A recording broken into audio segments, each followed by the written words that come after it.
গাঁদা গাছটিকে আপনাদের খুব একটা দেখানোই হয় না, যেহেতু একটু কোনায় রয়েছে।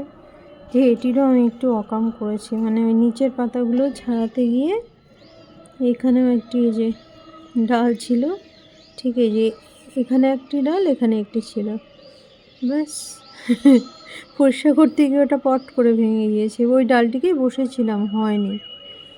তো এতেও এই যে ফুল আসছে, ফুটবে আরও অনেকটাই বড় হবে। পিঞ্চিং করে করে তো লোভ কোথায় যায়, পিঞ্চিংয়ের লোভে।